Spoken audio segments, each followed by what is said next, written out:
Welcome to the Horror Friendly Podcast. It's not over till that bitch is dead. Let's delve into that a bit deeper. I'm going to be like the peacekeeper between you two tonight.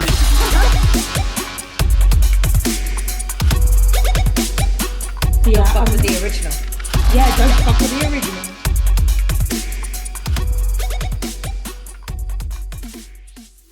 Hello, everyone, and welcome to the Horror Friendly Podcast, part of the You Run Podcast Network. My name is Katie, and I am joined by my wonderful co-host, Chantal. Hi, Chantal. Hi.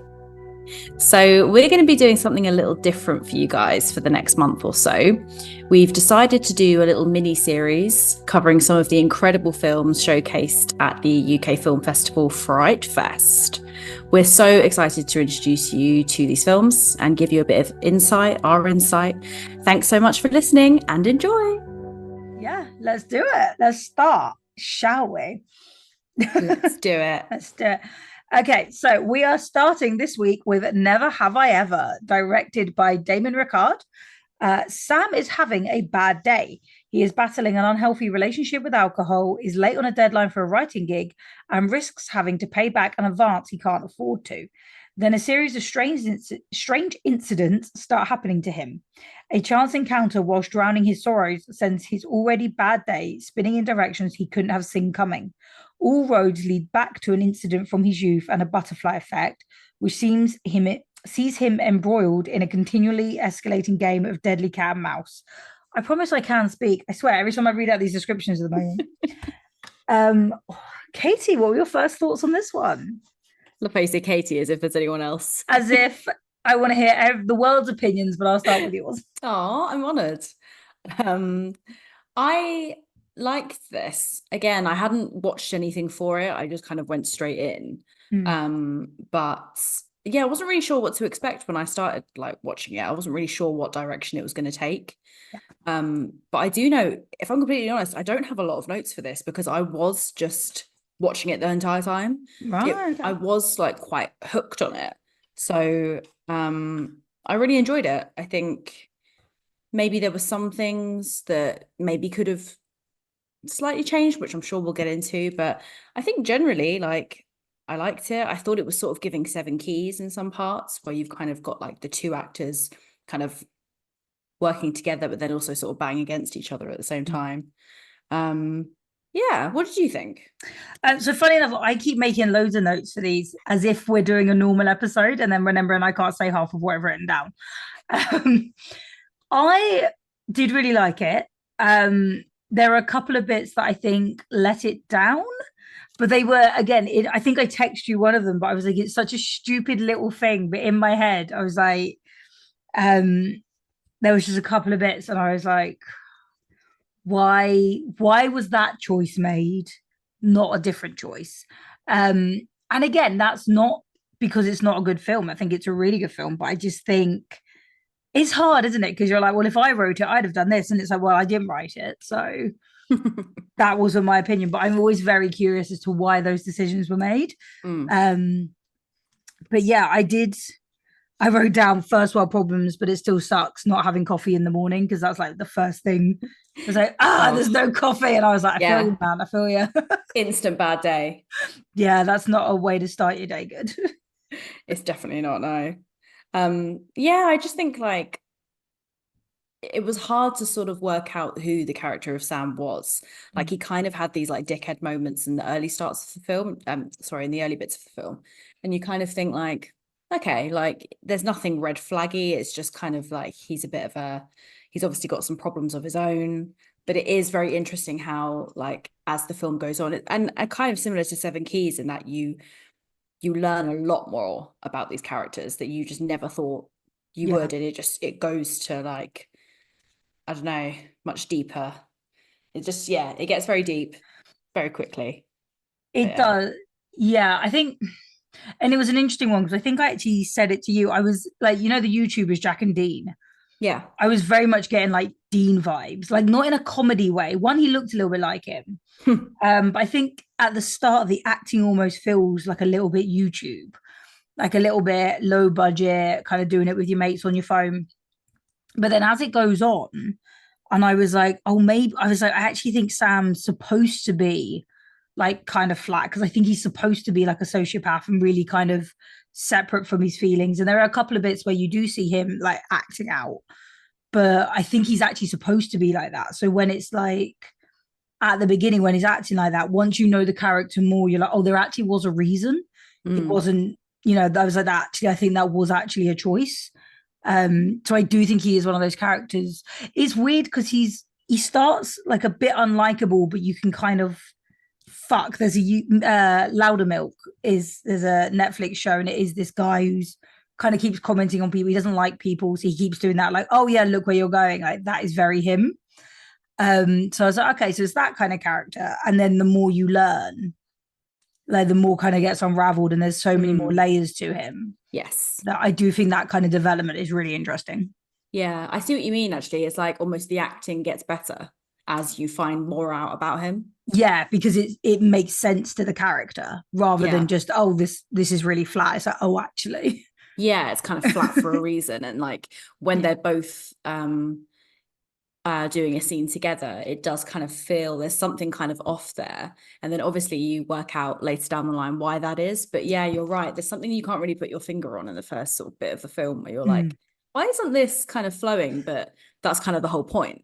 Yeah. And I think that is, if you stop this film halfway through, I think that's the problem. You're going to miss out on actually why the first half is that way. And again, the first half isn't bad at all, but it's setting you up.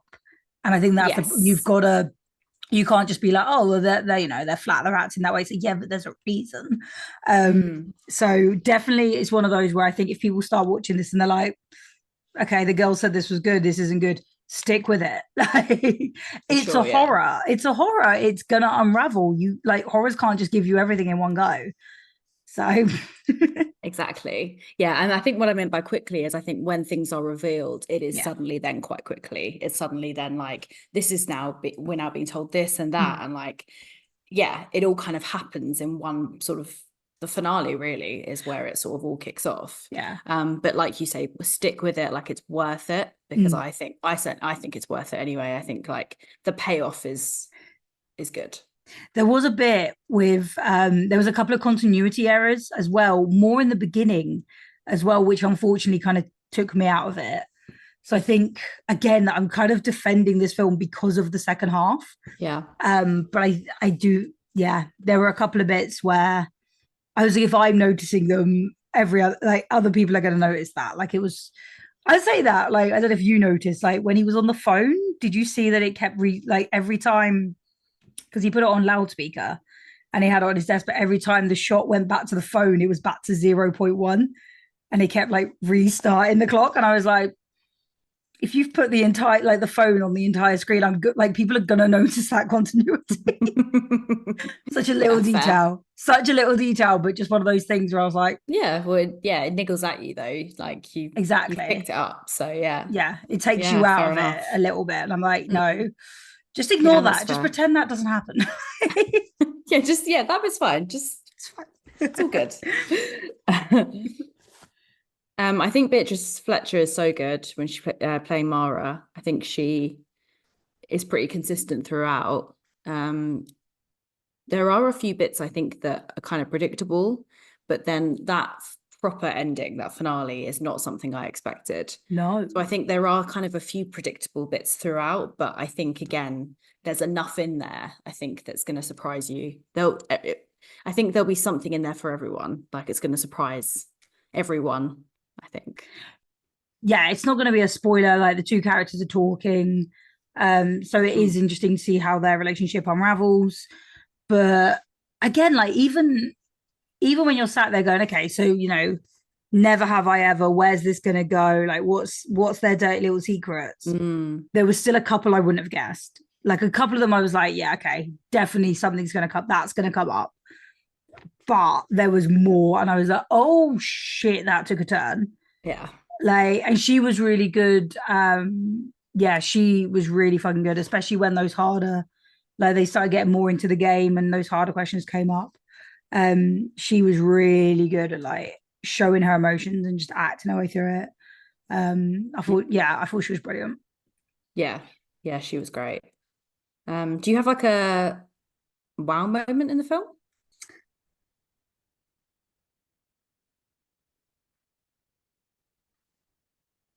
I kind of want to say the ending, but again, I can't with like the spoiler. But I think again, I think the ending shocked me, but also it kind of shocked me because I was expecting it. I would even when you start figuring out what's going to happen, I wasn't expecting to see as much as we did.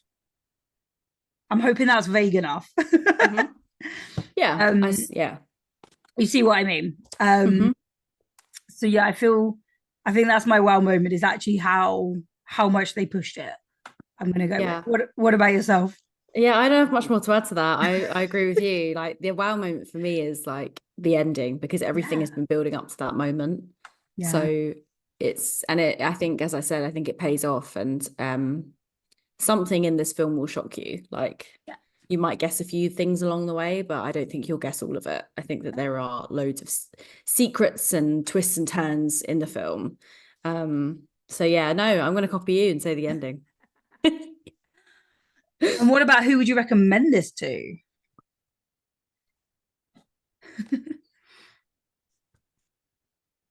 It's a hard one actually this week. It's a hard one, yeah. I mean, I think anyone that kind of likes a thriller would enjoy it.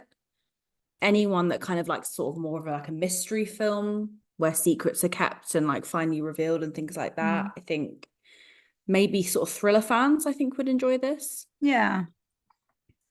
I think there are a lot of difficult subjects in the film, which is worth saying. Obviously, we can't really disclose what they are because otherwise that does spoil it. Yeah. But there are difficult subjects as well. So that's why I would veer more towards like kind of true crime thriller sort of vibe. Yeah, no, I'd agree with you there. We're just agreeing with each other today. I know. We're so on sync with this one. We're getting on. I feel like we've sped through this, and I have got other notes, but I don't know how much I can say without giving it away. Because I even texted you at one point because I was like, there was a line in it that I think could have been tweaked, and it would have been the perfect line, but because it wasn't tweaked, I agree. Right? Yeah, I definitely agree. Yeah, it's quite hard, isn't it, to sort of talk spoiler free about this one. But the trailer is out on YouTube, so I would say like for everyone to just give it a watch. It doesn't give away anything. I've watched it since watching it, and it's a good trailer. And yeah, see what you guys think for yourselves. But it's very hard. We'll have to cover it further down the line when we can just openly talk everything, because I have thoughts and I can't say them. Yeah, I know. We should like try and get Damon on or something and just be like, do we have permission to talk about it? Yes, like, can I ask why you did that? Just again, there's just two thoughts, very big thoughts I have. But no, like, yeah. No, but do definitely check out the trailer. That's always a good vibe. But what are you giving this out of Spookies out of 5? I'm gonna give this 3 out of 5 Spookies. Really enjoyed it. I again was just sort of like hooked on my screen, really. Just sort of was just taking it all in, and I wasn't ever clock watching. I sort of wasn't distracted by anything. I thought it was really solid. It was good. I think I do agree with you in terms of maybe some of the acting was a bit ropey at parts, but as you say, there was a reason for that, I feel. And I really liked the 2 main actors. I think they brought a lot to the table. And I just think it's generally a good film with lots of twists and turns. And I think that everyone should, go out and give it a chance. Well, what about you? Annoyingly, I think I'm going to go 3 as well. Why? I don't know how we keep agreeing today. This either happens, we're either polar opposites or we literally on the same page. Literally. But yeah, I think there's a lot to like about this film. I think the things where I'm like, oh, I'm picking at this, and it sounds like really big things, but Katie knows what they are, and it was literally like 2. They're not. Just 2 things where, and again, I wonder if anyone else will watch this film, hear the same line and be like, one word change, that would have been the perfect line. Well, whoever's listening to this and has watched it or was a part of the film or anything, please Yeah. message us, because we'd love to have a conversation Yeah. off recording so we can properly. We've done that a couple of times with some of the films that we've covered for FrightFest, where people have got in contact with us. So we are all for that, because we would love to. This is what we do. We just love talking about films. So want to talk about them. yes, slide in the DMs, guys, where they're open. Don't be shy. But yeah, I do want to come in and people be like, I just love it to be like, damn, you're right, that line. But we shall see. And again, one day we'll talk about it more openly and all of this will make sense. Absolutely. So sorry for being so cryptic, but go and enjoy it. And don't think, oh, well, Chantal said that one thing was really... No, that's not what I mean. And again, keep going. Don't just think, oh, well, this first half doesn't make any sense or whatever. It's not supposed to. It doesn't. It's not supposed to just all make sense. That's the point of the review. Precisely. Enjoy. Enjoy, guys.